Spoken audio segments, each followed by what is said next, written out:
Hey, ich bin Moodrich, 28 Jahre alt, Produzent und DJ aus Berlin und mache hauptsächlich Breakbeat, Jungle bis Techno, House und Hip-Hop.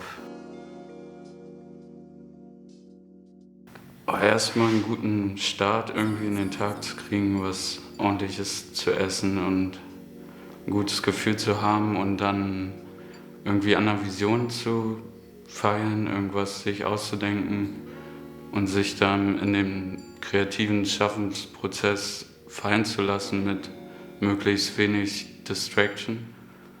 Und ja, am Ende des Tages irgendwie dann auf ein Produkt so zurückzuschauen, worauf man stolz ist und ja, sich gegebenenfalls noch darüber austauschen, Feedback einholen und irgendwie so irgendwas zurückzuschauen. Oder was auch ziemlich nice ist, sind, wenn man irgendwie Releases abschließt oder, weiß nicht, die Testpressung ankommt oder irgendwas man in den Händen hält. Ja.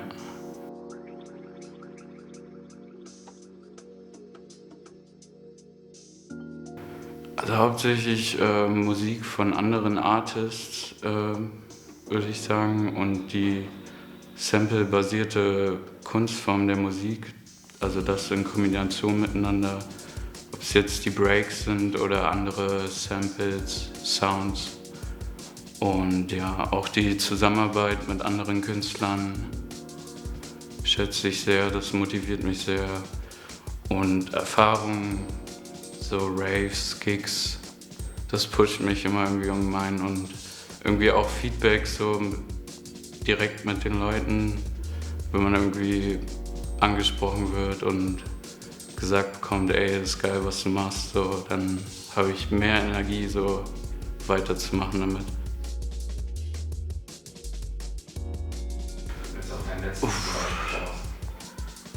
Also es ist immer unterschiedlich, ich weiß gar nicht, was das letzte jetzt war.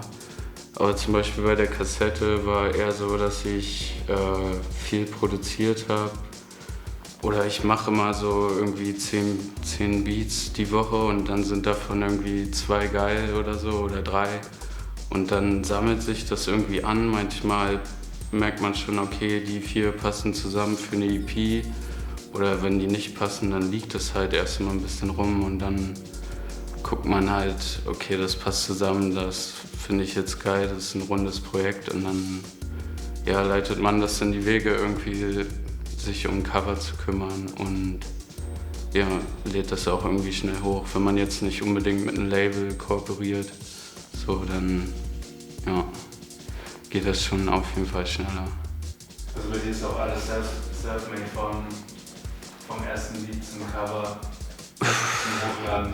Also nicht immer, es kommt auf die Projekte an. Wenn ich jetzt gefragt werde, ey, kannst du hier einen Track für eine VA machen, so, dann gucke ich eher so, okay, ich habe hier noch was rumliegen, das würde da reinpassen zu eurem Sound.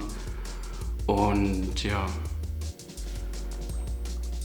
es ist immer unterschiedlich. So, manchmal ist auch irgendwie gerade in einer Kollaboration mit anderen Leuten zieht sich das auch über einen längeren Zeitraum, gerade wenn man jetzt nicht vor Ort immer so Musik machen kann und sich irgendwie Stems hin und her schickt. Weiß nicht, ist immer unterschiedlich, ob man jetzt auch alleine Musik macht oder halt mit einem Label oder mit anderen Künstlern.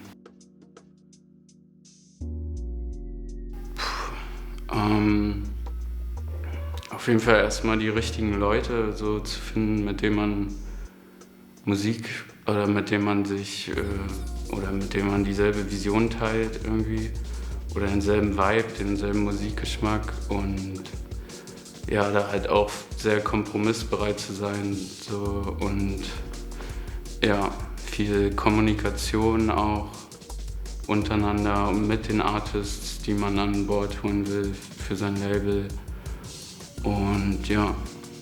Würdest du sagen, es war so viel, also jetzt auf deins bezogen, du bist ja Part davon oder Hälfte, oder? Ja, genau, auf mein Label bezogen schon, ja. Aber ich habe jetzt auch noch nie selber ein Label gegründet, sondern das findet ja immer irgendwie mit anderen Leuten statt, ob es jetzt die Artists sind oder der Kollege, der dann mit drin ist. Ja.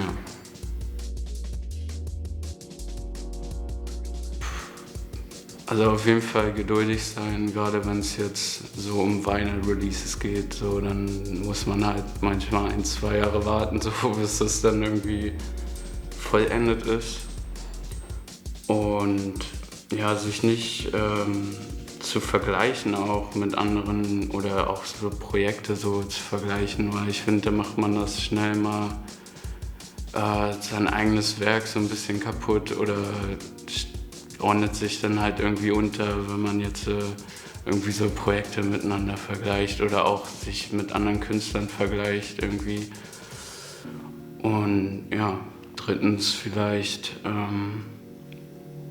ich weiß auch nicht, einfach am Ball zu bleiben und sich nicht aufzugeben, so auch wenn man so Misserfolge feiert oder auch aus den Fehlern zu lernen, das so zu embracen und das dann mit in die nächsten Projekte oder mit in den nächsten Gig zu nehmen oder in den nächsten Mix, den man dann aufnimmt.